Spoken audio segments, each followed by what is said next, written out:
National AIDS Control Organization NACO amasung Manipur State AIDS Control Society MACS ANIGI MITYENG MAKHADA POROMPAT THAWANTHABA LEIKAI LEIBA Manipur Youth Cultural Organization MYCO na SHINDUNA HIV AIDS Amadi Sti gi awareness campaign ama Houdokhre Imphal West District ki manung channa Irom Maidraw da LEIBA Maidraw Model English School da Houdokhriba thauram aduda Manipur State Cooperative Union gi President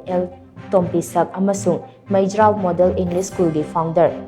Saugrakpam Hemantana maru oiba mitunglen oina saruk yaki campaign aduda HIV amasung AIDS ka sagonariba miyoi singda tathi tawoina taudanaba amadi tathi tawoina taurakpasingi mathakta HIV and AIDS Prevention and Control Act 2017 gi makhada legal action lokhatpa yai haibana chingbagi matangda miyamda wakhal tahangani hairi tha asigi manungda Imphal West District ta leiba school college amadi relief camp singda campaign asigi manung channa awareness pigani hainasu pau asina makhatari